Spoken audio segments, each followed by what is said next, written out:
Yowza, this is Blaps, and this is Blaps Talk, better living and positive propaganda system talking about real knowledge. And we're going to talk to you today about everything that's going on around the world. Let's get it started.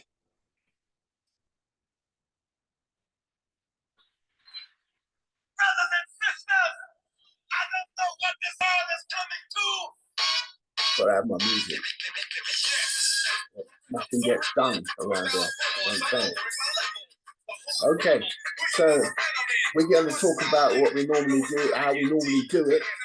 We'll talk about stuff that's happening over here, that's in the UK, where I am, and we're going to talk about what happens over there, which is outside the UK.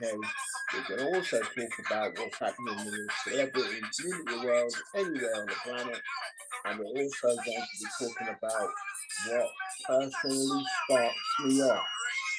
What gets on the nerves? I'm an angry man. I need to get it off my chest. You are invited to talk to me. You are my audience. You can come in to this meeting here and talk to me. Register, come on in, chat, talk to me, tell me about what I'm talking about today in the 4 subjects, or after I've talked about what I'm going to talk about, you can then bring in what you want to talk about. It's not a problem, because I've got an opinion on everything. So let's get this party started right. Yes. I love my tune, man. Public Enemy. Best band in the world. Everyone knows this. Right. A few technical problems before. We're redoing it. We're starting it all over again. Today, in over here, we're talking about, if I can get it right this time.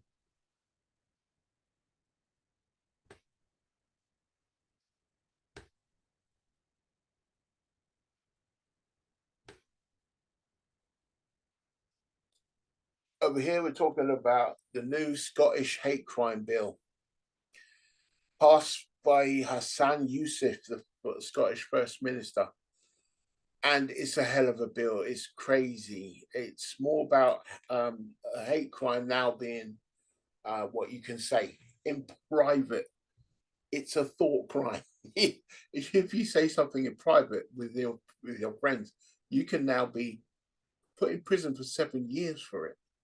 If it's been found to be hateful, if it's been found against a protected group, to be rebel rousing, you know, mean hatred towards something, violence moving towards something. If you just say it out loud in public, you say it in private, you say it anywhere, you can be done for it. Because, you know, Yousaf has found that, you know, he doesn't like to be criticized. He doesn't like anyone to be criticized. He's hateful. Hate hurts. So I've picked someone to talk about this for us, and you're gonna love this. Oops.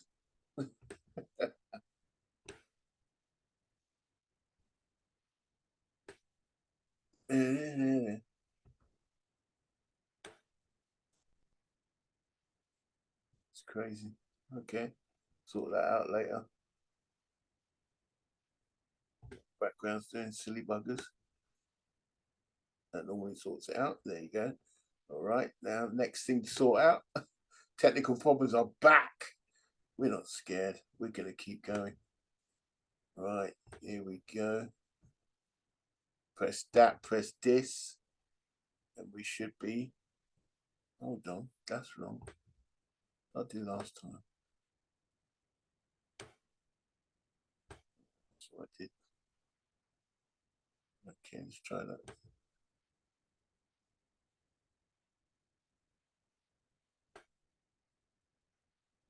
Oops.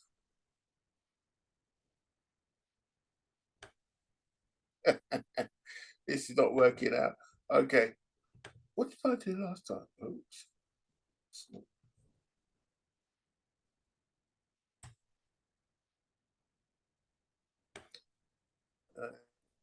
There it is. Oh my gosh, I can't believe I got that wrong again. All right, we're back on track, people. All right, here we go. Let's get rid of this. I don't know if you saw that, but okay. I'm going to get my man, Jonathan Pye, to talk about it, and he will explain exactly what's going on and why we should all be frightened.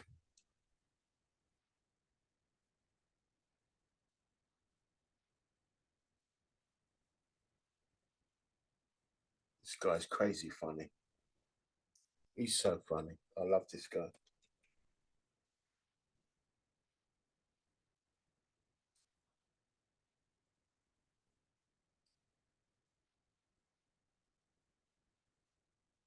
Mm.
Mhm.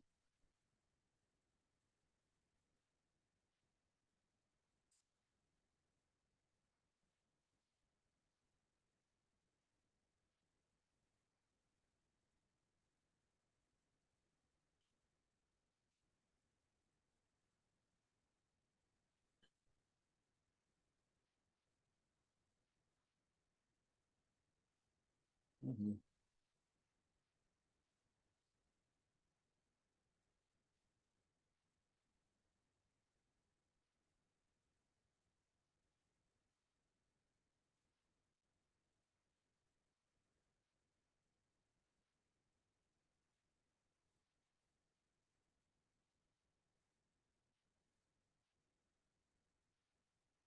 Mhm.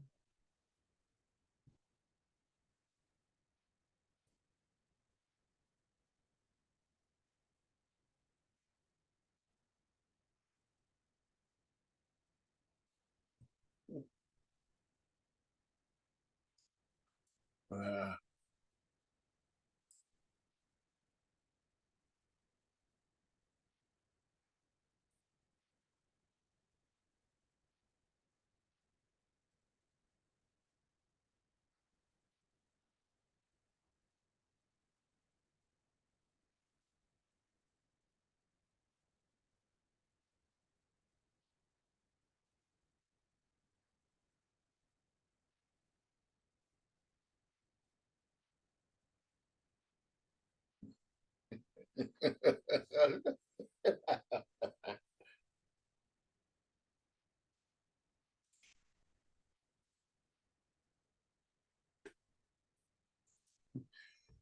Brilliant guy. Love what he says. Love what he does. Love how he does it. And yeah, we've got to understand this has gone too far. This is ridiculous. I mean, some people can't take criticism. They can't just grow up and take a little criticism. You know, they have to make laws to put you in prison so you're too scared to say anything. It's the end of free speech.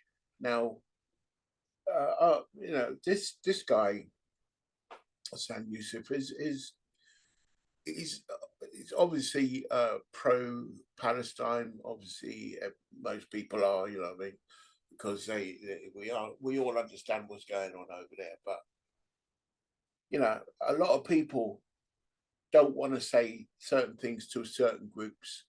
You know, say out loud things that they got on their mind about certain groups, even though it's strong, regular, just normal criticism. You know what I'm saying? It's just because they're fearful that they might get shut down, platform cut off. I mean, even on this show here, I mean, I've had in my life, I've had been shut off. My Facebook groups that are bit, you know, controversial ones like Walter. We ain't listening to everyone's rubbish. It's on Facebook. Where we talk about all this kind of stuff. Is it conspiracy? Is it controversy? What's going on there? And basically, I try to get people to understand what's happening when the main players are talking, or when they're not talking, or when they're talking what they're not saying when their lips are moving, basically. And so I got shut down because I was too outspoken and too direct, and the stuff I was putting up was radical, and you know, this is before COVID. This is pre-COVID. Okay, I got shut down, and it got shut down for a few months. Then they allowed me to open it up again. This was absolutely years ago, way before COVID. So just imagine after COVID, everything I said on there, a flag will come up, and a notification will come up. Oh, we've banned your video. Oh, we've taken this off. Well, you haven't asked me anything about it. You know, you've taken this off because it goes against our infringes our code community standards and all this bullshit. Because people complain, and people just like, no, I don't like him. He's far too loud. He's far too correct, and he's far too against me. So I'm going to put I've got a problem with this one. This goes against community standards. It's hateful what he's saying. No, he's just pointing out the truth about your bullshit, about your bovine defecation. It's bollocks. So basically, you don't like it, and you don't like the way I say it, so you're trying to ban me. And that's what Jonathan Pye's trying to get across. It's ridiculous that you can't even have a chat with your friends who talk about this stuff. Or there might be some guy, person, woman come in to the party, and you're just chatting about stuff at the party, and they overhear it. This is the bill that was getting passed in Scotland. It's getting passed. It's, what is it today? It's the 10th, and it got passed on the 1st of April. And people just thought it was an April Fool's joke. Because it was told it's going to be passed on April 1st. It wasn't perceived as an April Fool's joke for real, because it was way before and it's going to be passed on that day. So, but now they're implementing it now, and the police are in charge, as you heard Jonathan Pye say. It's ridiculous. The police are going to be able to arrest you, seriously arrest you, just because you said something which would normally be brushed off to a hated group, to a protected group who are so sensitive that they complained, and now you could be going through court and possibly put in prison for seven big time 7 years. Oh my gosh, it's just ridiculous. We're going too far here, mate.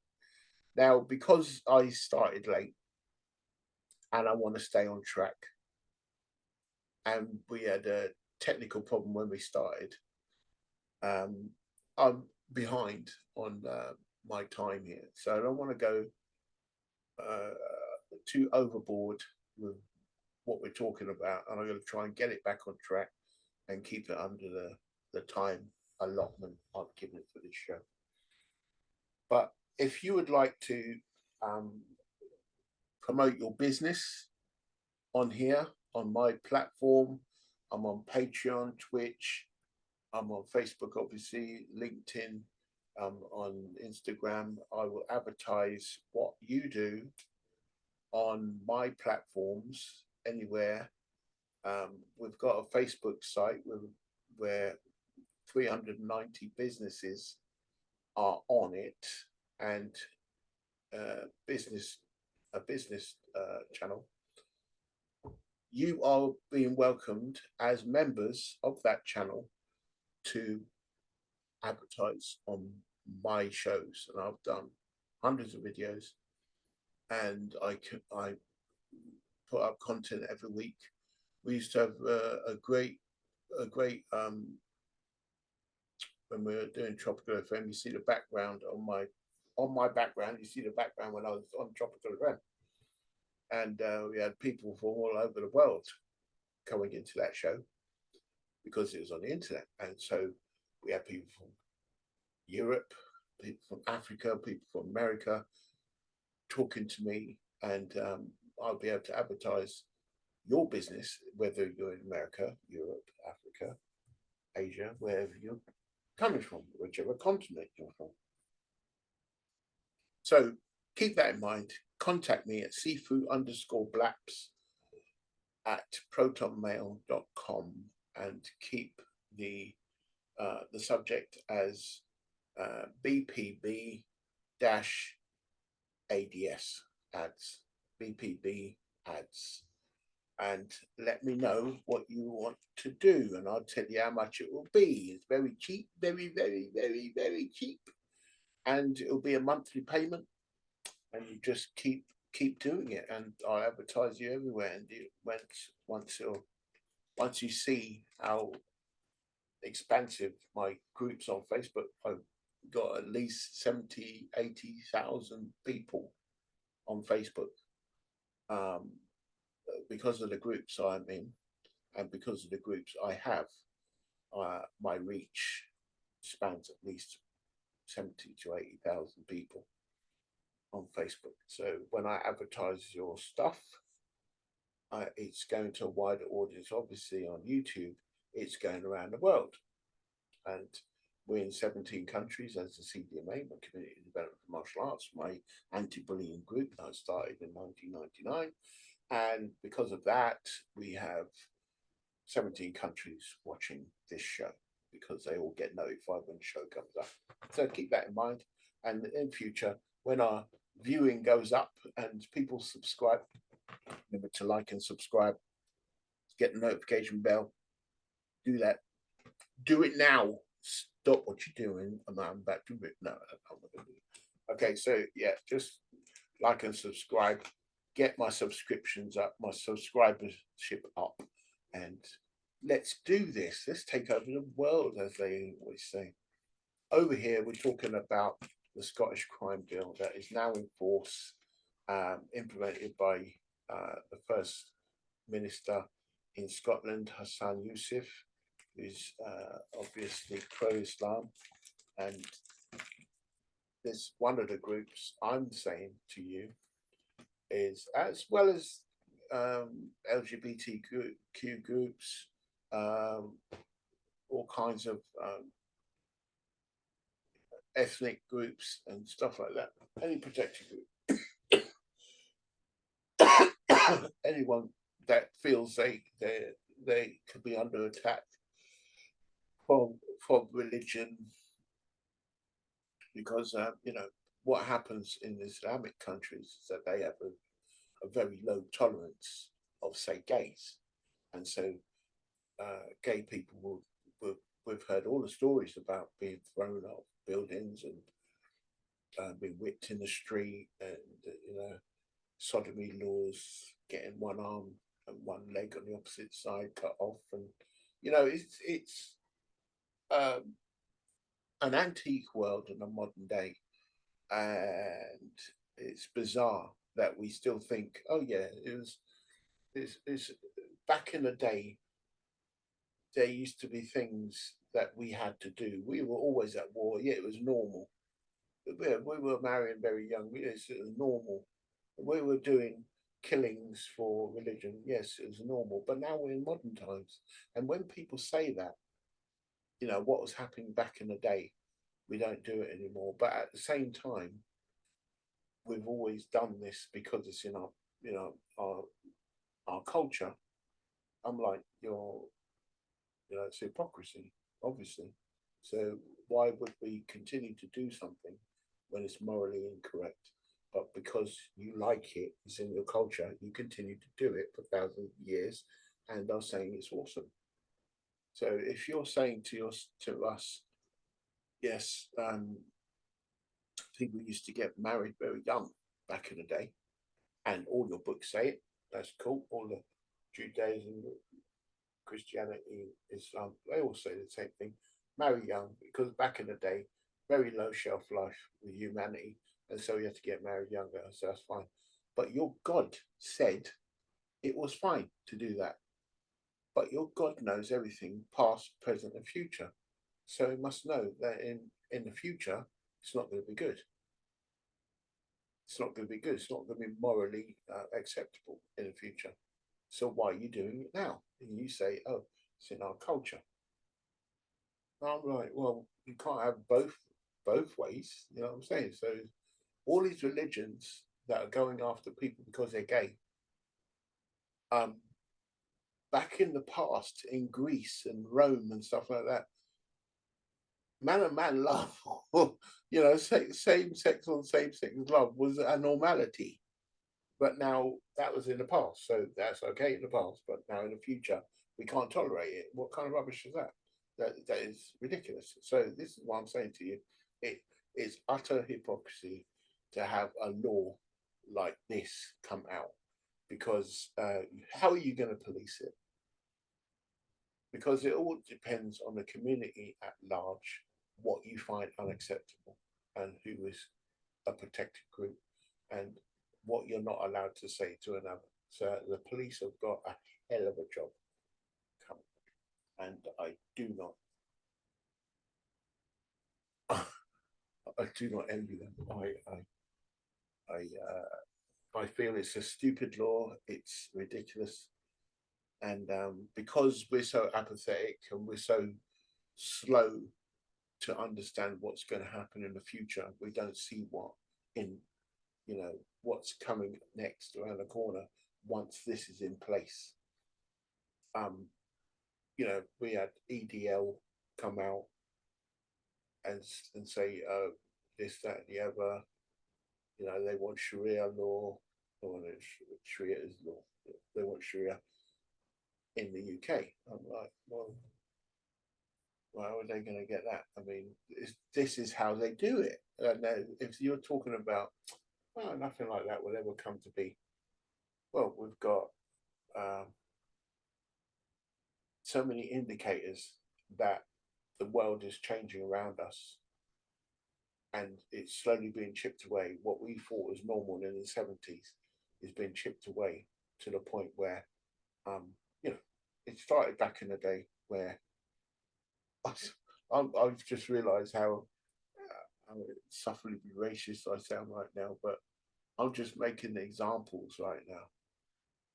The corner shops let you have alcohol because they got an alcohol license. Going to the pub was for when the off license was closed, or you were too young, or because you could always go to the pub at 14 years old, and sit next to your parents who are having a drink. But now in the off license, you can't get a drink. In the pub, you're allowed to drink up to 14 years old if you're in a family pub. People don't know this, but it's real. But the drink has to be paid for by an adult and given to the child. Anyway, that's by the by. What I'm saying to you, what I'm getting around to is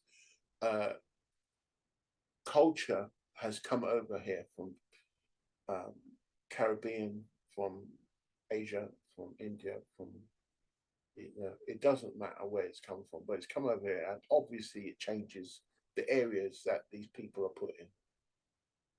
But when those people decide to say, well, I'm a lot more than I was, there's only 20,000 of us, now there's 1 million, soon it will be 5 million, 10 million.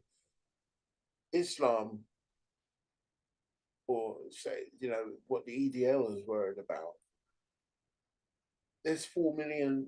If you think about all the Muslims, which is who they're worried about Islam, but they're not going to say about Muslims. They're worried about Islam, the ideal coming over here. The people that practice Islam, well, 4 million of them, 75 million people in the UK. And so they're a low percentage. I mean, of Caribbean, Black African, there's about 20 million, apparently. So again, we're still the minorities in this country. Our culture has permeated everywhere as well. Caribbean culture, people talk a different way. You're not allowed to say certain words, blah blah blah. It carries on, and that's fine. But when you start saying there has to be laws to protect all Caribbeans, I'm gonna have to say nah, no, no, no, that's wrong. That's wrong. Uh, toleration is fine, okay, to a point, but when you're being forced to tolerate, that goes against free speech. I wouldn't want someone to go to prison for 7 years for calling me a word I don't like, calling me a name I don't like. I'm a big boy, I can handle it. You know what I'm saying? Fine, there's some people out there might get frightened when they hear that, and they might think, oh, they're under attack physically, mentally, whatever. But 7 years in prison for something that happened in school 1 million times a day. When you were a child, it happened to you 1 million times, and now you're stronger for it. You're stronger for it. You do not react to it like you used to at school. Back in the day, someone called you that, they were a dead person. You'd beat the crap out of them. Even today, you might get that kind of reaction, physical reaction, but it's like, what are you? It's a name call, bro. Calm down. It's obviously it's there to invoking a reaction, and if you do the wrong reaction, you're going to prison. This is my dad taught me when I was a child. Don't overreact to rubbish. People want to trigger you to get you to do stupid stuff. Now we're not going to have that strength anymore, because we're, oh, Mr. Policeman, they said something wrong about me. I don't like it. You can get me handcuffed, and they're in jail for 7 years. I know everyone's going to be super sensitive now. I just see it coming. I see myself getting totally banned for this particular show. It seems like I'm after one particular group. I'm not. I don't. I've got nothing against these people. I don't mind what you want to practice, but what I'm saying is to you, why should I get in problems, or anyone else get in problems for just criticizing what you're into? Because you're a protected group now. Protected from what? Protected from who? I don't know. Moving on. We'll do the advert for the CDMA after the next part, which is over there. Over there today, we're talking about. Oops, I've not updated that. That needs to go back.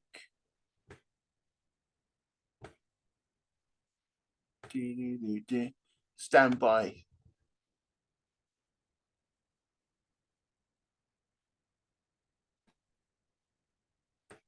All right. Sorry, my bad. Okay. Okay. I really need a producer. That's what I need for this show. I need a good producer that can do all this for me. Because it's too much. Oh my gosh. That's all. Okay.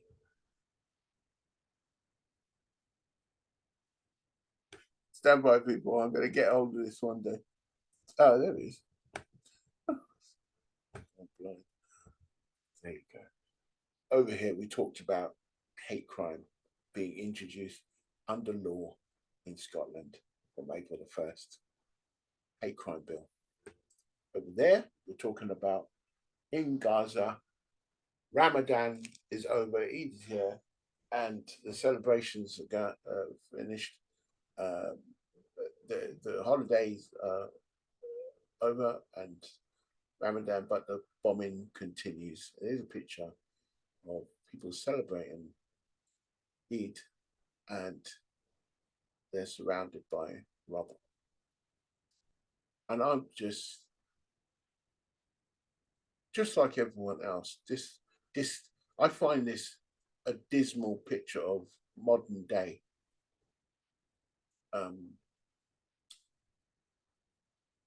one day life. It's not even, I can't even say life, because this is nothing but death to me. This picture just shows me how intolerant we are, and how stupid we still are, and how ignorant and woefully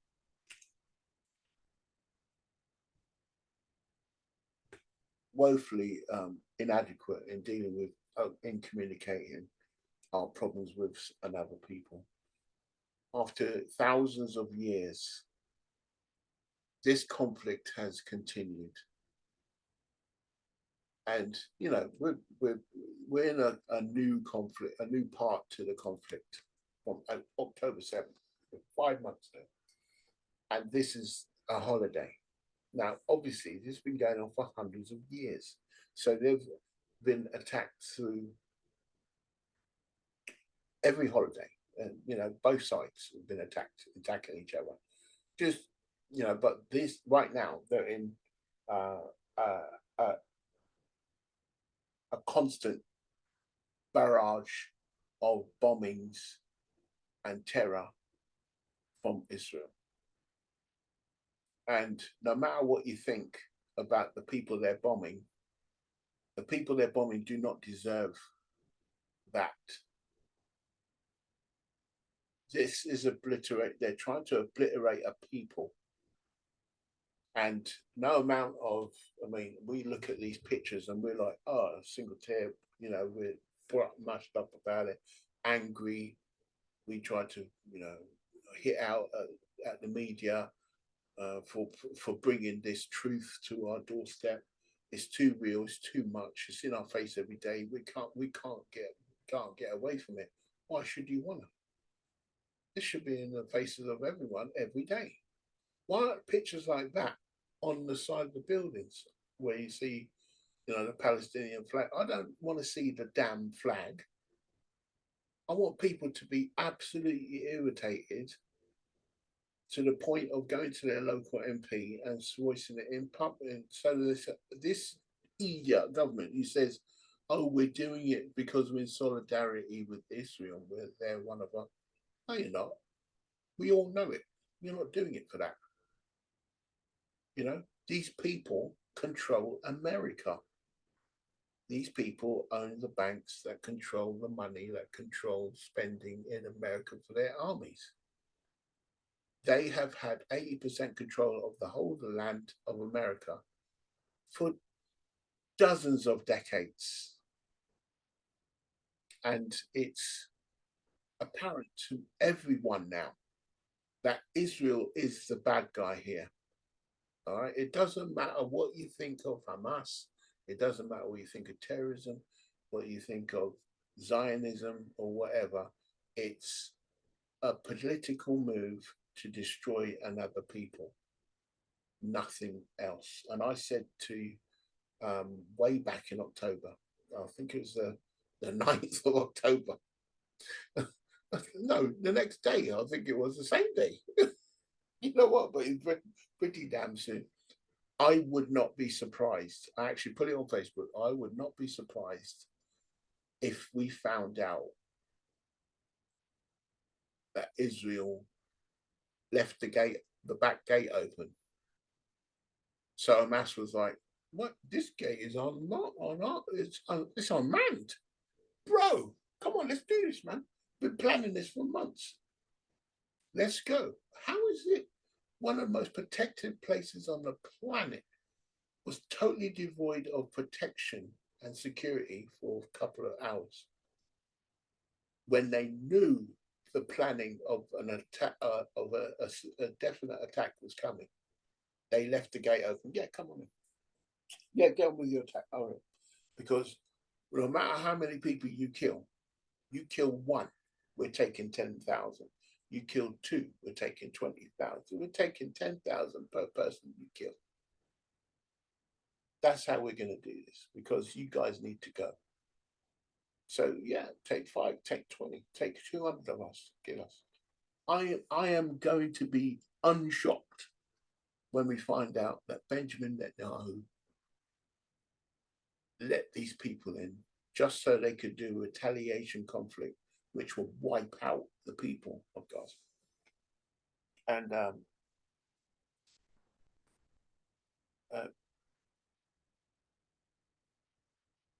he's going to be protected for the rest of his life. It doesn't matter what happens to him. If he gets done for war crimes or whatever, when he goes to prison, he's going to be a hero.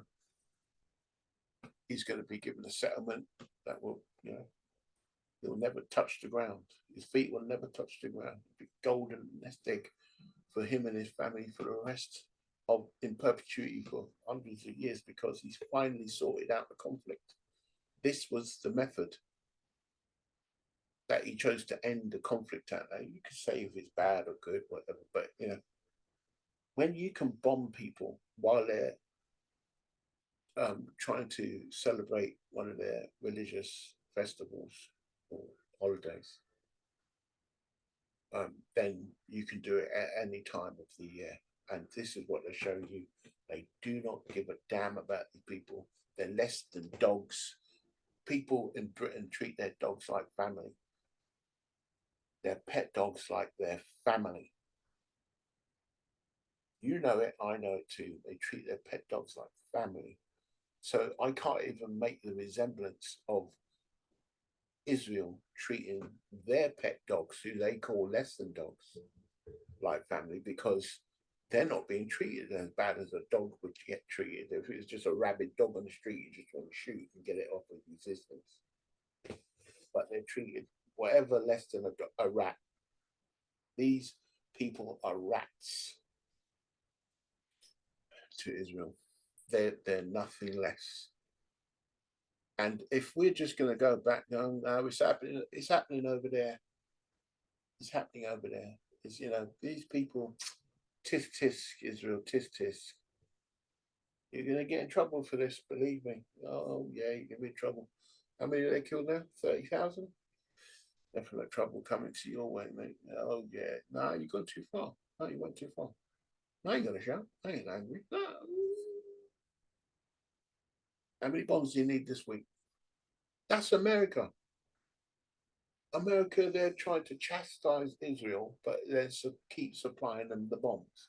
England, same way.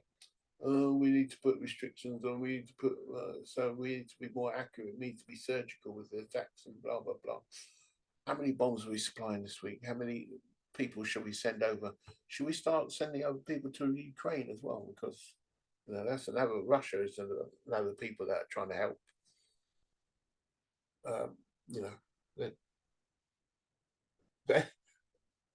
The thing is with Russia, they don't like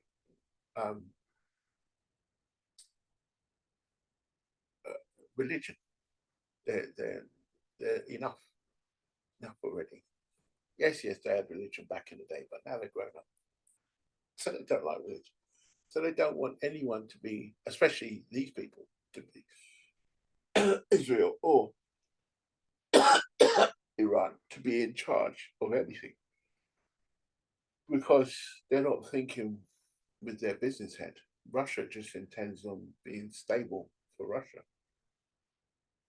They're not interested in religion. So if you want to buy bombs from Russia, they'll say, yeah, what, this is the price. But don't bring it over here. Don't get me involved. You know what I'm saying?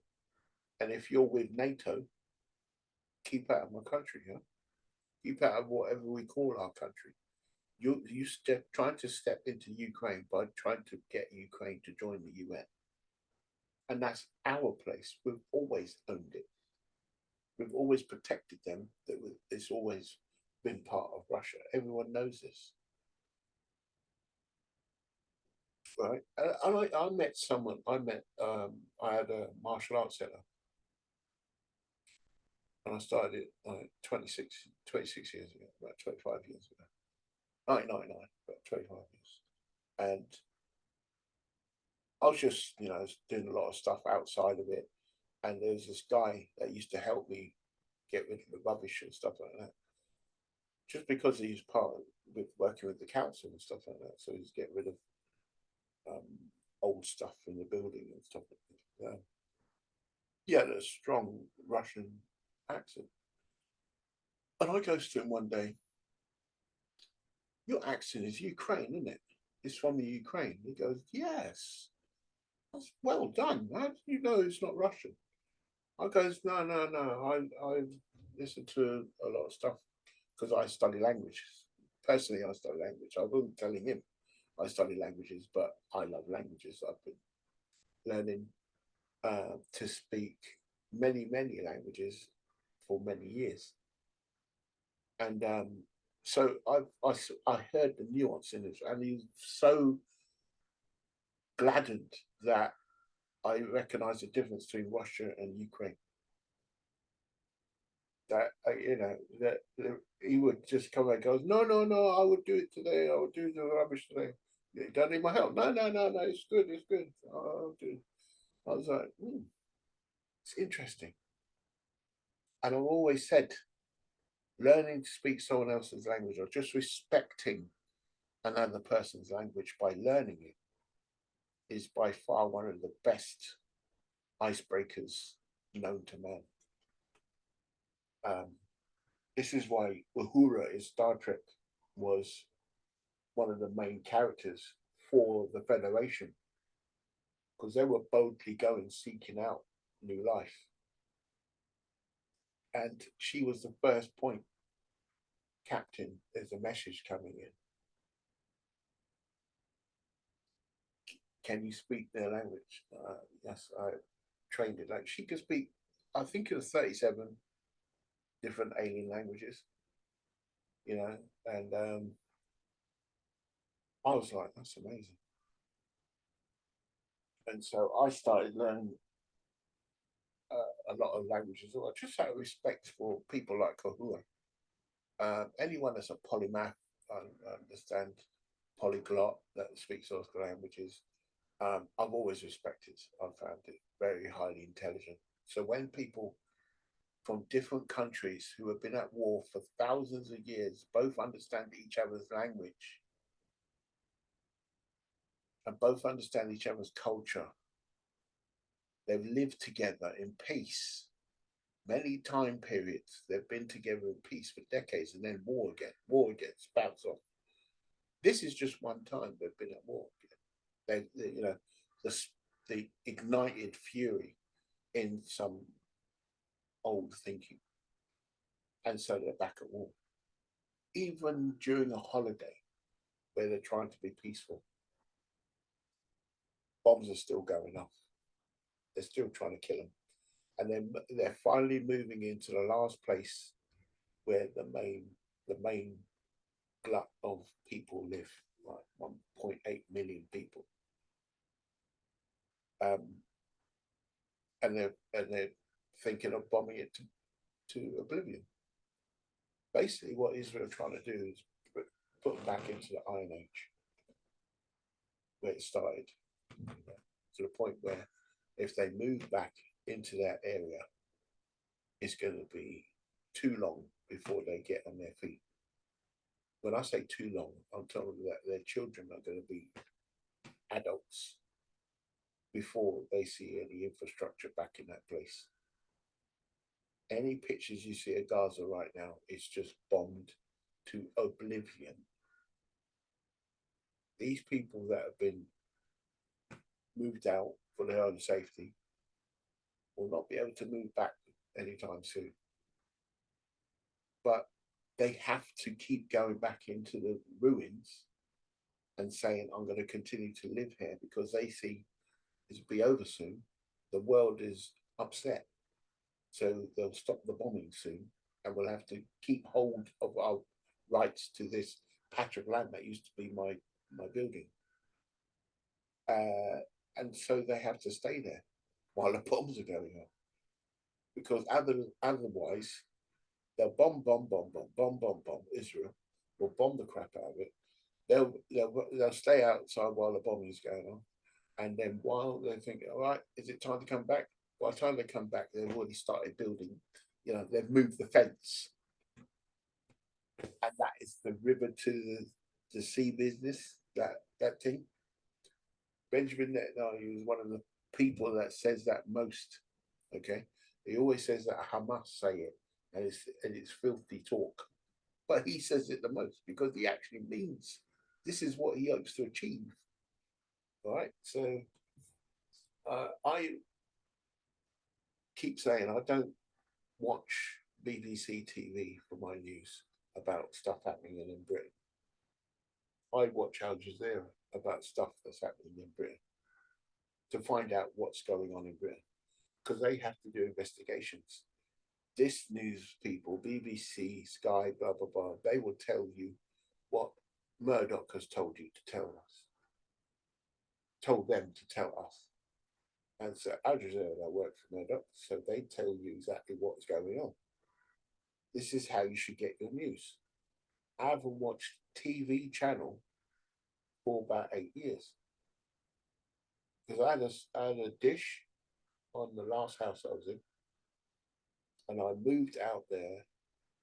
2016, I moved, and I went into a flat, and I forgot to get my dish. I forgot to bring my dish from the last house. And I was like, I've got the box right there to hook up to the dish, but I didn't have time to take it down. I didn't have no one to take it down for me at the time, and we were just getting out was the main thing. And I said, I'll come back to it later. But it's still there. I said, forget it. Doesn't matter. I started doing without it, especially when the TV license people came out. They're saying we've got no license at this place. I was like, that's right, because I ain't got no TV channels. And they prove it. So it came in, and they see there's no antenna attached to my TV. They were well shocked.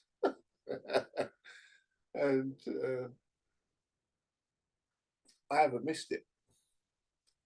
I haven't missed it at all because you can stream, you can do from other things, you can get apps on your phone, on your TV, and you watch the news from around the world. So now I've got you know the same amount of TV channels that you can get. If you can get 10,000 TV channels on your TV with your Sky dish, so can I.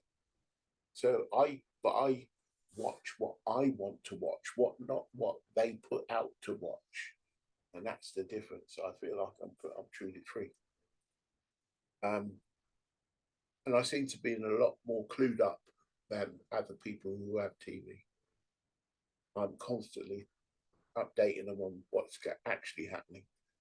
Oh, really? So how do you know? I was like, oh, I don't listen to those people because they're the people that are trying to cripple your knowledge.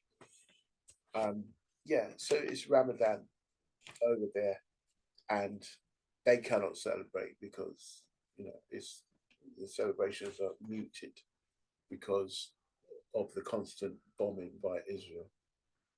And you might think, oh, that's a cool thing to do on holiday, but remember, they've been at this for dozens of centuries. So therefore, neither side cares what either side celebrating.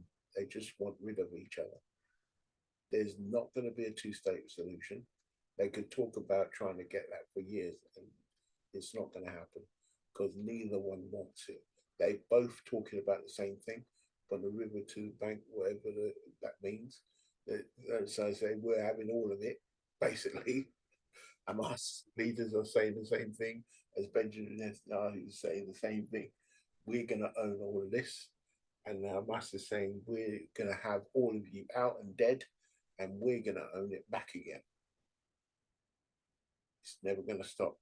It is never going to stop, ever.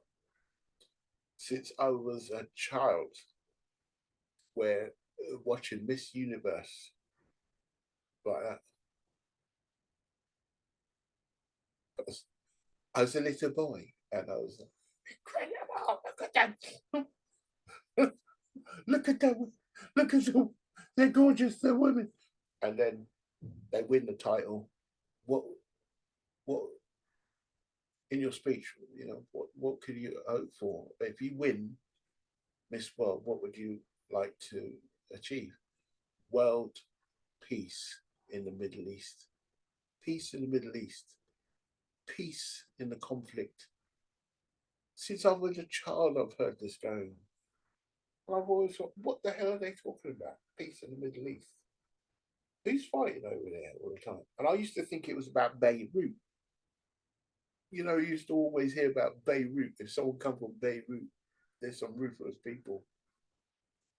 You know, Arabia, they're always fighting. The Saudi Arabians are always fighting, always marauding, going over there, going over there, you know, around there with swords, alawa, you know, just.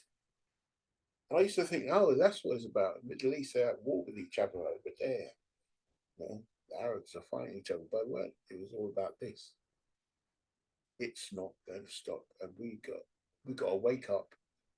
And in the 21st century, cyber generation, all grown up, sending stuff out into space, making sophisticated telescopes that can see to the start of time. We are still fighting over a little slither of land on this ridiculously irrelevant planet. Ridiculously small, irrelevant to the rest of the solar system and galaxies and billions of other galaxies. They don't know us. We're just another grain of sand on the beach that is this universe. Yet we see us as the most important, and they see us as fighting over a piece of land for their people just because their million grandparents behind them fought over it is a worthwhile cause. It's worthwhile spending your time on this planet doing that. And this is your God's decree. You get rid of them, and in their Bible and their book and their Quran, it says you get rid of them. Same ones ate you, you ate them back. Your God decrees it.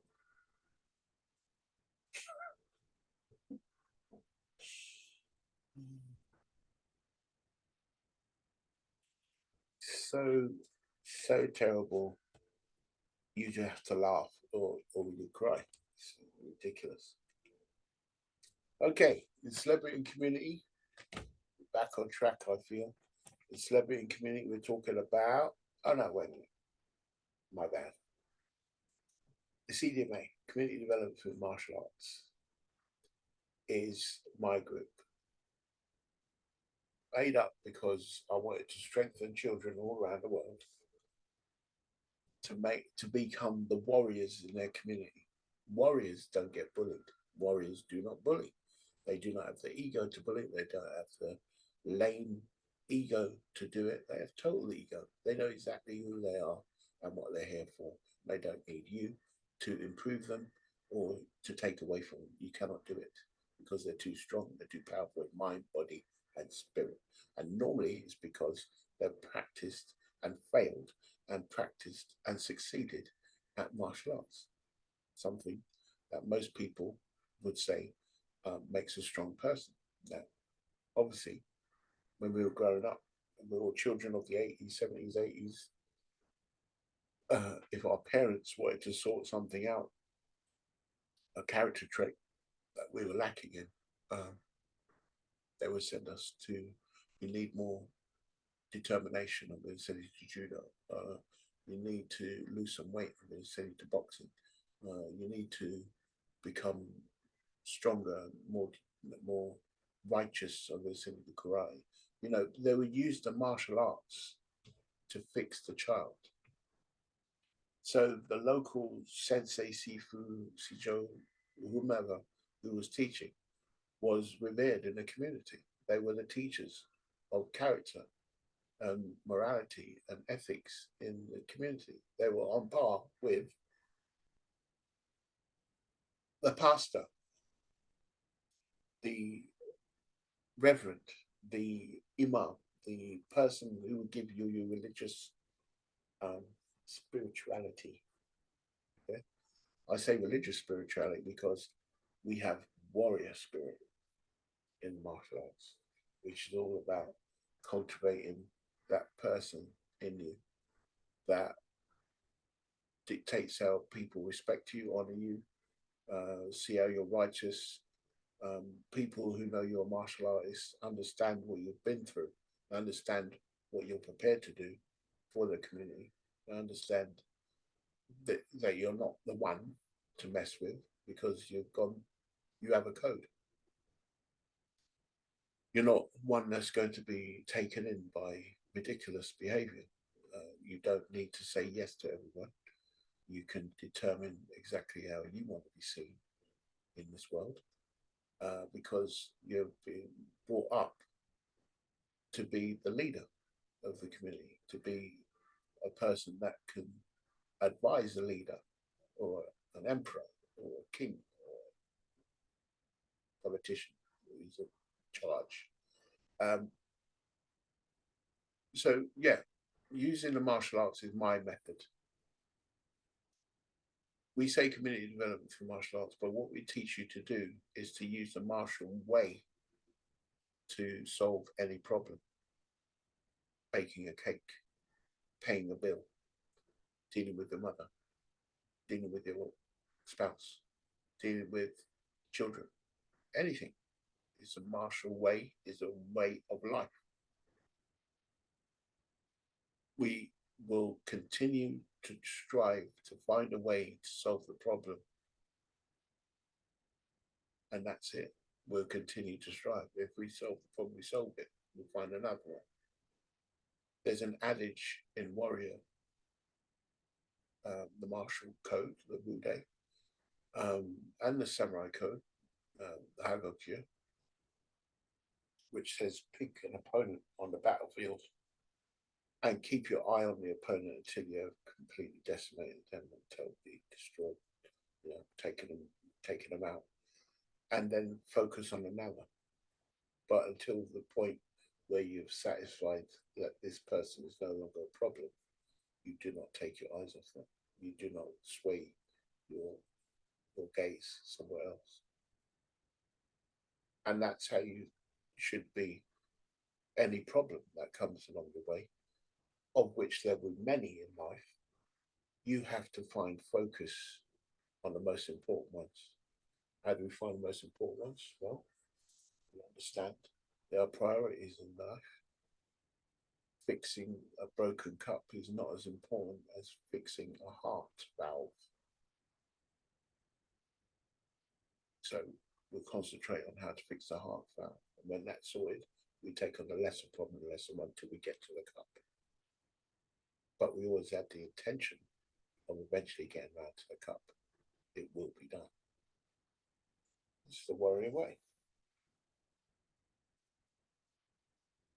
Everyone's got a job to do. You make sure you're the best at doing what you do. And so no one has to worry about you completing your work. This is the method we teach to your child, your children. So it doesn't matter which mode in life they come from, which culture they come from. The parents all have the same need for their children to become strong and capable of bringing up children themselves. If we have a community full of martial artists, just imagine for a second how strong that community must be. Imagine me going to China as a British champion for combat Kung Fu and going to Hong Kong and walking the street 2 or 3 o'clock in the morning because the market's still open, to see an old woman shuffling down a dark alleyway with bags of shopping in her hand, 3 o'clock in the morning. I'm like, where's she going to be attacked? Where am I? Where am I? I have to remember, where am I? I'm in the place where these people learn this stuff. And it must be the same in most places where martial arts came from. You know, martial arts were encouraged to be learned, war-torn countries, blah, blah, blah. Because if you go to America, you can't just be walking in anyone's house. You don't know who owns a gun. This is why they got the Second Amendment, which is to own weapons in case of tyranny, in case of, you know, to provide a militant army to fight back against tyranny. Everyone can own a gun. You just have to fulfill the criteria, but you're allowed, you know, it's your right to carry a gun. Sometimes you can carry them in the street. There's places in America where you can carry an assault weapon that the army use on your back while you go and warm up and go and do your shopping, your weekly shopping.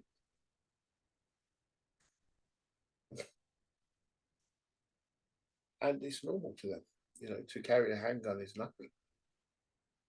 To have a handgun permit is absolutely like having a driving license. It's nothing. You can get a gun for opening up a bank account. Now, which country on this planet is going to run to America and say we could take this over from the streets? None. None. You'd be stupid to go there and think, oh, I could do this. It's on one. So this is how I felt in China. I don't know if that woman could kick me in the throat while still holding or shopping, no problem. I don't know. But I have to assume. Which one is it? Where's the weapon of mass destruction?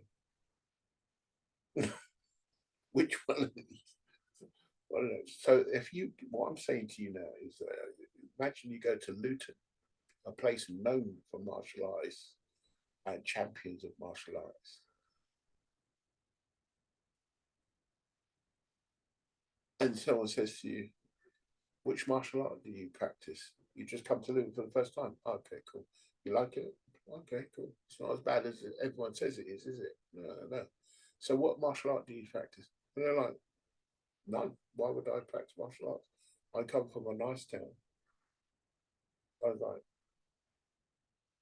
no, you come from a nice town that is unprotected.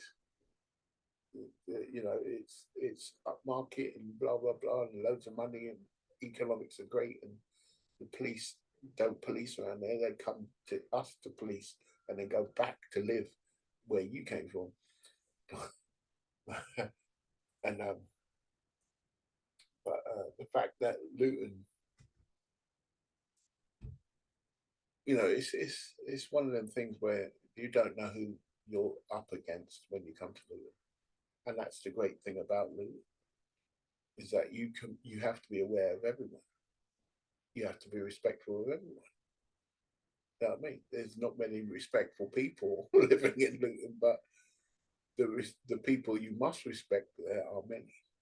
You know, because you know you'll suffer the consequences straight away. That's the whole point of the CDMA. That's what we're trying to make. We're trying to become the nuclear deterrent, so to speak, so we can have peace. Peace everywhere, please. Celebrity community world. We're talking about Trump. Trump's trial. The hush money payments are on the table. He's about to go to trial. A criminal trial. He could go to prison for this. And he's been trying to delay it. He's been trying every tactic known in the law court to stop, stall, maneuver, trying to, and he's been turned down left, right, and center now. This indictment came down in 1 year ago to, literally this week. I think it was 11th of April, I think it was actually. It was like 10th of April today, it was like 11th of April or something. So it's literally a year ago that they arrested him for this. Arrested him for this. Remember the mugshot on the t-shirts, which you can buy from Etsy, Warriors Workshop Etsy, Etsy shop. Yeah, you could buy. Yes, yeah. This is one of them criminal lawsuits where Michael Cohen, the person that was working for Trump before he was even president, before he was president, this is when on the run up to the election, they paid off this person, Stormy Daniels, because the porn star, because they thought if she talks about me, I won't be able to make president. I won't be able to control everything and make the money I intend to make from being a president. So we have to hush her up. So he couldn't do it directly, and he couldn't use his own money. So he uses, because it will go back as a money trail, So he had to use what he did. I think what the charge is that he used campaign funds and filtered it through Michael Cohen, his then lawyer, that dealt with all payments to people through his law firm, thus making it clean money to go to whomever needs to get the money, and sign the checks and himself. So it was coming from his firm, even though money was put into his firm by Donald Trump's money. So that's what the thing is about. Michael Cohen went to prison for this, and he got, I think, 2 years in prison. 2 years. He was in prison for a couple of years at least, and yeah, and now he's a defendant against Donald Trump in this criminal lawsuit, and it's not a fine like the other ones, civil lawsuits that he's had to settle.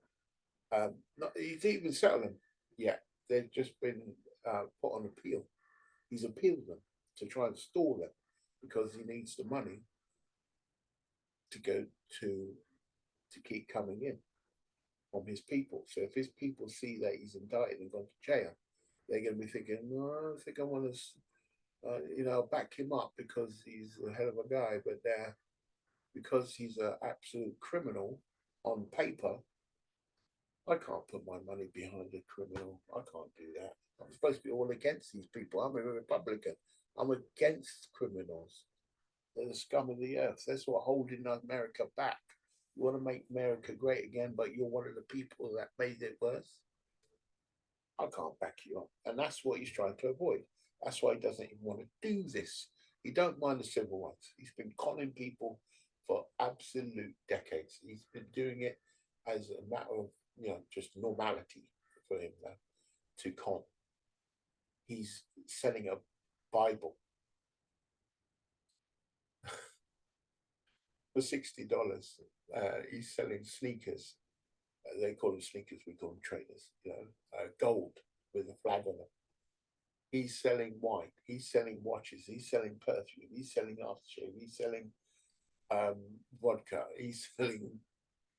Remember when his casinos closed down? He got bankrupt because of it. University closed down. He had to give all the money back. He's just fail, bankrupt. So 6 times bankrupt, and he never pays people to do jobs on his, work on his buildings. And so he never really cared about all that civil because he would just put it into court and then leak it out. The people will go that were filing suit against him would go bankruptcy. They wouldn't be able to afford it. The case would get thrown out. So he just long them out because he's got all the money. You just long them out and then disgrace them in public, and carry on like a mob boss, getting extortion. And you think, oh, I'm not allowed to say this, is defamatory, it's slander, but everyone says this. Everyone, all the media people have proved it time and time again. He's done it in books. People have written books about him. He's the ultimate con man. Now, I read a book a while ago called Frank Abagnale, the most famous con man in history, in American history, the most successful con man in American history. But this guy was a proper con man, a proper, 3-card Monty, changing checks, becoming a pilot and working for a place that he's never flown a plane in his life. You fly across the road. He was hired by the CIA to catch other con men. That's how good he was. He was a kin genius. And they even made a film about him. And Leonardo DiCaprio played him in a film called Catch Me If You Can. Donald Trump is not that good. He's not. He is not even in the same playing field. He's not even in the country of the same playing field when it comes to Frank Abagnale. Frank Abagnale was so sophisticated and absolute intelligence, to the point where he befuddled millions out of banks, out of aircraft firms. He flew all over the world, and not even with a pilot's license or airline ticket. He's never paid for an airline ticket, and he flew all over the world because he's just a genius, basically. Trump is not that guy. Whereas Frank Abagnale was a scalpel, Trump is a jackhammer. Just basically everything around him is a nail. And it's just basic what he does. I'm going to sell some knockoff trainers that cost me £1.50. $1.50. He said £1.50. And we're going to sell them for $500 because American people love me and they think I'm Jesus. They put me in the same rank as Jesus, and so I can't do any wrong. I've even told them I can stand on Fifth Avenue and shoot someone. I won't lose one fan. And I'm pretty sure he's right now. But if he starts to believe and taste his own Kool-Aid and actually shoot someone, he'll find that he'll go to jail. Now, it doesn't matter what he says. He's got Truth Social and he says it on there in caps. And he's written hundreds of texts over the last day or so. Hundreds of texts trying to destabilize the judicial system and everything to do with him. He's attacked the judges, the lawyers, the jurors, the admin for the judicial system, the prosecutor, the district attorney, everyone. He's gone after everyone. He's demolished them, tried to make out that it's a witch hunt and everyone's lying but me. I'm the only one that tells the truth. I'm going to become the next president and therefore destroy them all. And then destroy them all. Methodically destroy them. I'm going to get Bannon back in, the racist. I'm going to get Jared Kushner back in to get all the money from Saudi Arabia. I'm going to get that vampire to write all my speeches. You know the guy I'm talking about, bald head one that looks like he's deaf warmed up. All the best people. He's going to let all the Proud Boys out. everyone that went to jail for January the 6th, he's going to pardon them day one. And he's going to become a dictator from day one, not just on day one for one day, from day one all the time until there's no one left to talk about him. And he's going to stay in power for the rest of his days. Americans are insulted that he's even being seen as a Republican primary. But Republicans can't do anything about it. He's looked on, he's in a cult status right now. And so they have to follow the people's will, which is to back up this guy, Trump. So therefore, they have to back him up. And in private chambers, they're probably saying, allegedly saying, things like, I just want him to run and fail on his own dime. So when he fails, and he can see that we weren't opposing him all the way up to it, he can see we were backing him up. And when he looks back at all the recordings, he'll see as I was going, Trump's the best. And backing him up with legislation and doing everything he willed to do, it was him that failed. And that's why he didn't get in. That way we can't be attacked. Because let's get this straight. Trump is a failed gangster. He thinks he's a Don. His name is Donald Trump, but it's Don. Donald, not the Don. He's not a Teflon Don, even though he's getting away with a lot of crap. He thinks he's Al Capone. He thinks he's a gangster. He is not. He's probably shot people in their face. For real. I don't doubt he has. He's probably done it. And now it's got to him that because he's seen how other countries have their dictators and they can't do anything about it, they have to like it all. He wants that same status. And so this trial will stop him. It may put him in prison and therefore lose him an election. Because one thing his voters can't stand. They say they will vote for him even if he went to jail, but they'll still back him over when he went to jail. But I don't think they will. I don't think they will. His Truth Social went on, the NASDAQ, went public and was worth overnight.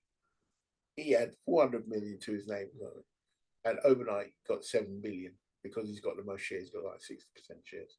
So the company that owns Truth Social stock went up, and because he's got 60% of that, he's now worth 7 billion. And then in less than a week, it's now lost 30% of its worth. So now he's down to 2 or 3 of that 7 billion. He would have got 4 billion.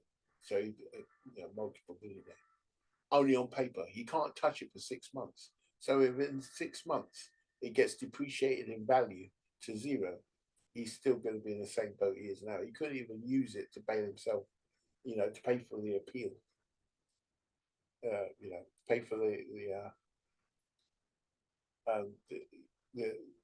what's the name of the indictment payment?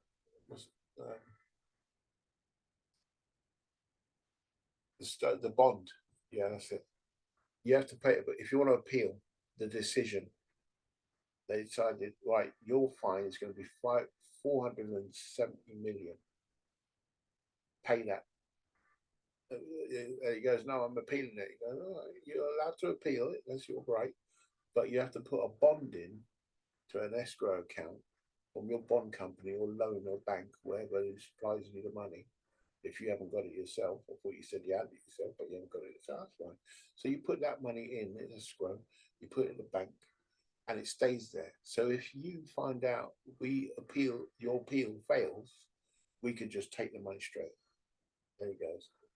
That's with E.G. Carey, he did it 93 million. He had to pay 95 million, 93 million. And that's in escrow now. So when that appeal goes against him, she'll get that straight away. She's already deciding what to do with the money. She's going to give a lot to charity and stuff like that. And But with this one, it's 470 million, and he says no bond company will pay you. It's too much. It's a ridiculous amount. You're asking too much. That woman,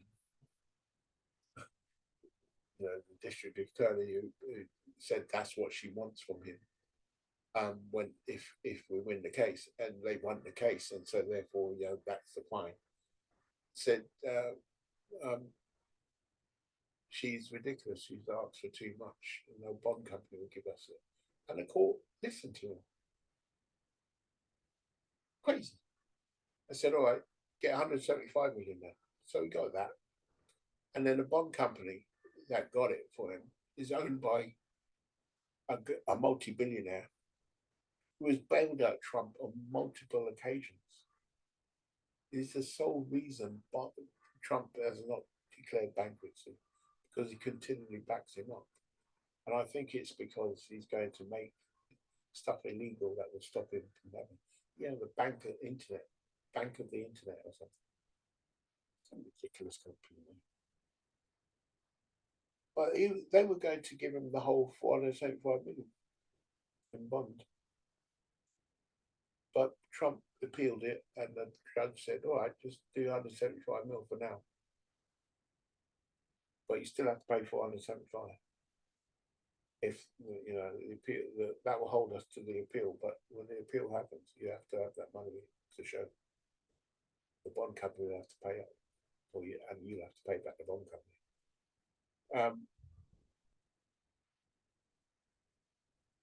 The bond company that supplied it don't have enough money.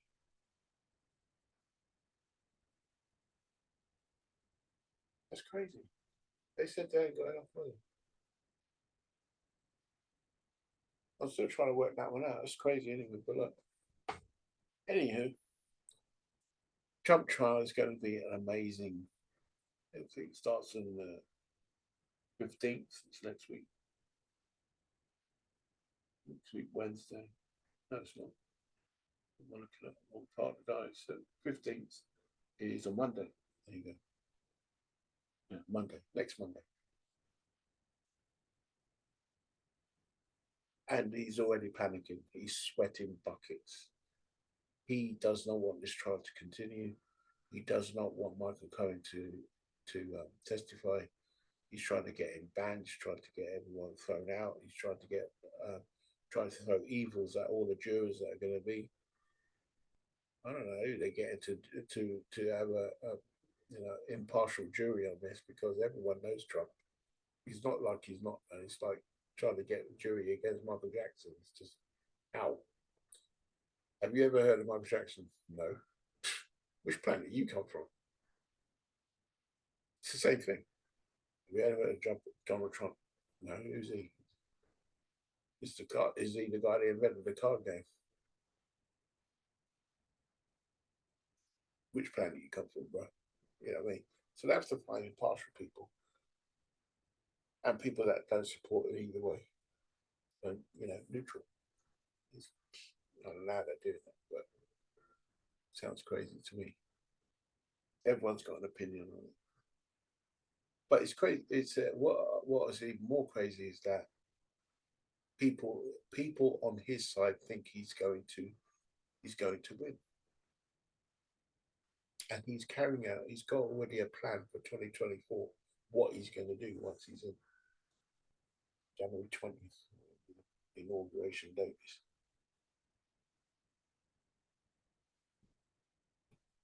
And the amount of times that he's managed to skip it out of the way from certain doom, you have to think to yourself, what's going to save him this time? He's talking to Arabian guy, MSG, what's his name? Saudi Arabian Prince. I don't know what that was for, but they're just, it's the Turkish Prime Minister a minute ago. And all these people are big time, got loads of money, run their own countries, dictate exactly what the hell's going on. And that's who he's talking to. Meanwhile, Biden is doing the exact opposite and making loads of money hand over fist, had a conference with ex-presidents on the Democratic presidents before him, Clinton, Obama, and himself on the stage taking names. They made about 25 million in a day. In a day. Trump took a month to make 23 million. So in one day, they made 25 million just from doing that, Biden's camp. And Trump is so in the slump that it took him a month to accumulate 23 million from his fans. Because he's continually beating them for money. Please give me more. I thought you had all the money. Nah, don't worry. Yeah, it's a witch hunt. Give me money. Crazy. Anyway, we are over time, and I need to get this off my back. We're going. I didn't even put up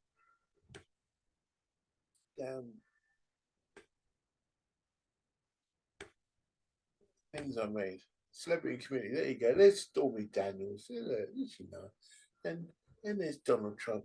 Yeah, with his mouth open, rarely caught with his mouth closed. Donald Trump. And obviously, this the woman that he's being indicted about. You know, she's long been paid off and become super duper famous because of her entanglement with this idiot. And she's super famous over it. I don't know what she's doing right now in life. I don't know. Probably written about 10 books. She's already been on loads of shows talking about his dimensions and what the sex was like, etc. Not interested. Anywho,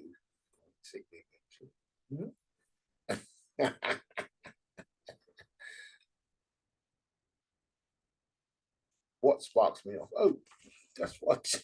I put up the damn visuals because I wanted to get to my last one. There you go. What sparks me off? What grinds my gears? What gets on my nerves? Okay, look back at that. That's obviously a long time ago. I lost my front tooth. You see that? My tooth is still in my head then. I lost my front tooth a couple of months ago. Well, about a month and a half ago. And you know, just dropped out. It's crazy. But I've had teeth problem, my teeth shifting about since I was in single digits. So, you know, I'll get them sorted out when they stop shifting about. Yeah. So ruined my diamond white smile.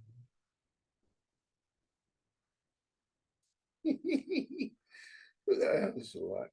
I'm not worried.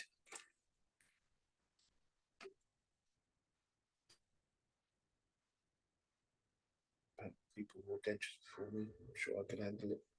Get implants, whatever. Anywho, what sparks me off today is going for job interviews. Why was this invented? I hate job interviews. I said to myself after I went for the last interview, which was 1988. That was my last job interview. 1988. That's when I went to work for IBC Vehicles, and because it was a factory job, and they were going to train you to do what the factory work, to work on vans, for IBC or Isuzu Bedford trucks, in Luton. You didn't need much, so it was basically, are you English? Where you born at? What exams you on? What kind of salary do you need? What kind of job do you want to get?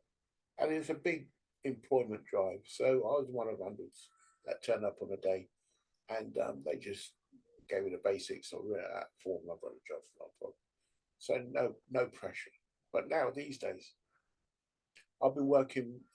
1992, I got constructively dismissed from that job because I decided in the first year to become a shop steward and health and safety representative, which means I had to go and get trained by the Transport and General Workers Union and down in Eastbourne. And we were there for a few days getting the training, and I was backed up constantly by the health and safety executive in Luton. So I had much power being on the line, being able to shut down the line and make things safe and coordinate with the managers and the upper staff and all these big companies that would put in there the engineering for the heaters to bake the paint, and Dulux that make the paint, and the gas that's applied to the heaters, and British Gas and blah blah blah. So when the oven blew one day because they decided to build it with cheap materials or whatever the hell happened, I was told I had to make up a report and liaise with all these Dulux, British Gas, the engineering firms, all these kind of people, and sit around the table about a month later and come out with this report with the health and safety executive for Bedford sitting next to me in front of this big line of people from management and executive parts of the company waiting. Yes, for my report. Little me. And I researched my hats off and told them, this got to be done, that's got to be done in 2 weeks. You've got 3 months to do that. That has to be redo. That has to be done. And everyone's looking at us like, who the fuck do you think? Who the fuck is this guy? And then the executive officer said, well, any questions? And they just like, no, it's cool. It's cool. As long as you know what I mean? You backing him up? That's your boy, yeah? All right, no, fuck that. We ain't going to say shit. Because he could just shut down everything. I didn't get nothing done. So, yeah, they had to listen to me. So they had to get rid of me because I had far too much power. It was going to my head, obviously, it's going to my head. And I was, meeting them and can we speak off something? Yeah, you can speak off. We're going to get rid of you. We don't like your kind. We don't like your ways. I was like, I don't give a damn. I'm a photographer. I'll make more from photography in this stupid job. You can sack me when you fucking feel you think you can. Do it. I dare you. And so they constructively dismissed me, paid me out some money to make sure I couldn't come back there to work. And I used that to start my business. And I was self-employed since then till now.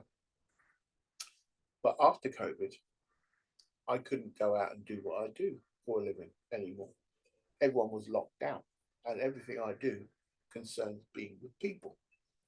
So teaching martial arts, teaching security is all about, mentoring, coaching.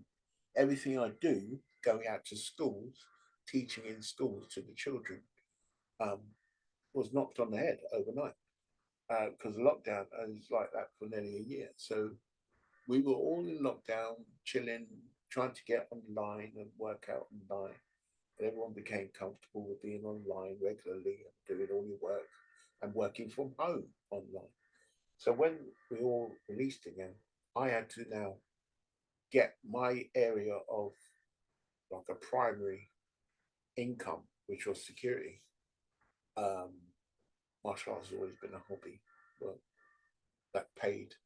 But security is my life, my career.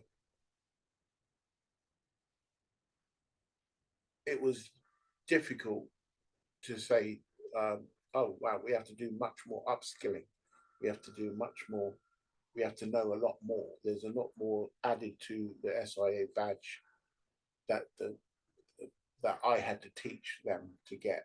So I had to learn the stuff that they now had to know before teaching. And so I'm still doing all that upskilling, and it's taken a long time and it's expensive. So I decided I'm going to try and get a primary income while I'm still doing my upskilling.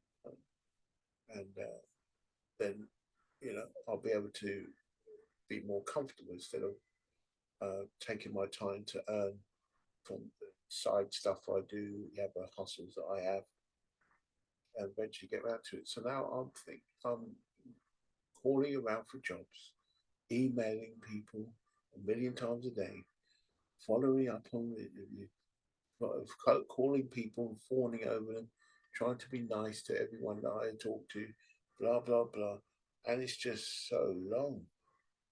I'm just like, why am I going? Why am I going through this again? Why not just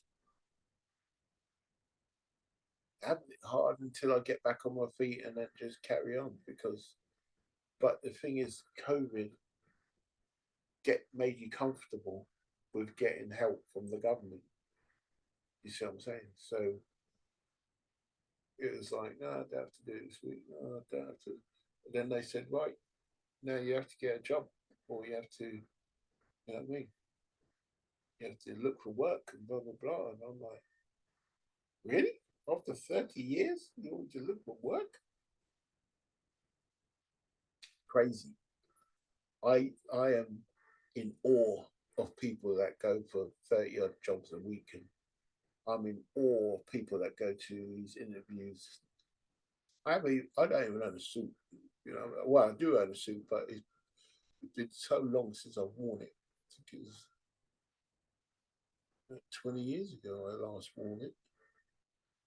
I last wore it, and I'm pretty sure I'm too slim for it now.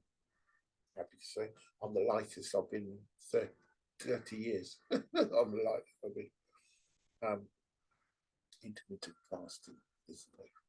Anyway, yeah, that's what I hate. That's what sparks me off. Going to job interviews, even just, you know what I mean? I understand why we have to do it, but after so many years, there must be a better way. I was quite happy when they said, oh, some of the interviews you can just do them online, like this now, face to face, because they're still doing COVID stuff, which is if you're going for a new job, you could just go into a Zoom meeting or a Teams meeting, you know, and discuss it face to face, because they see it's just the same way as going on the train to London, blah, blah, blah. Walk there, try to get there on time, blah, blah, hustle, hustle, hustle, just to sit in front of them to ask you the exact same questions they could have asked you through a video call. They don't need to touch you. They don't need to see, are you real? They can just talk to you over things. So I don't mind that. That made me happy that I could do that instead of physically turning up. But the jobs I'm going for, they like they're so involved that when you're reading the what your duties will be, it's like you've got 100 duties for every job. It doesn't matter what you do. You'll be working at McDonald's. You're responsible for cleaning, turning, taking change, doing this, making up pallets. You've been doing taking orders. You've been doing sorting out stock. You've been doing every damn thing known to man for £4.72 an hour, right? So, and it's the same for if you're going for a high key job, 50 grand a year, 60 grand a year. You'll be responsible for the management of this, administrator, adhering to this, and health and safety, and you have to be qualified in every variety of thing there is known to man. And you probably will never do it in the job, but they just want to put it in the criteria of the job. So later on, if they want to land it, oh, it's in a contract. We told you you're going to be doing this one day. It's too much for too little.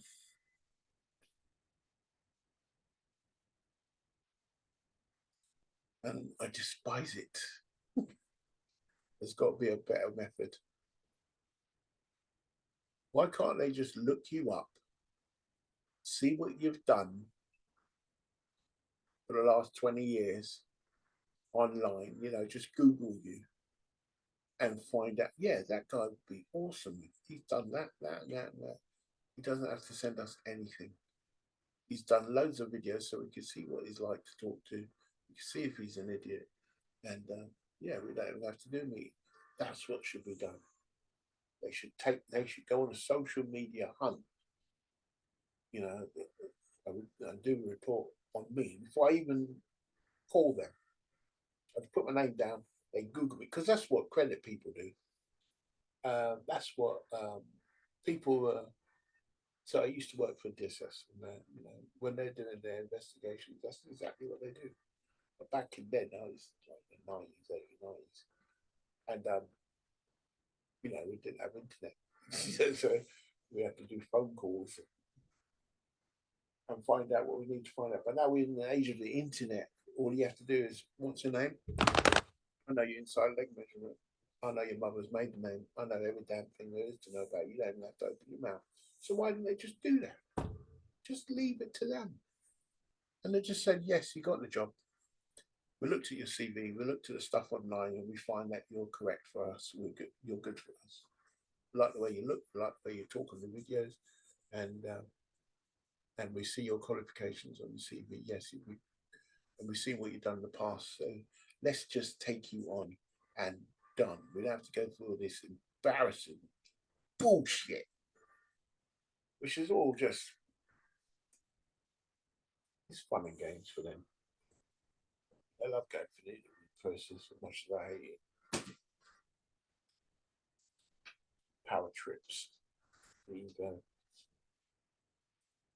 they're enough beg for everything. Anyway, that's it for today. We've gone way over time. I've tried to keep it under control, but we had technical problems in before.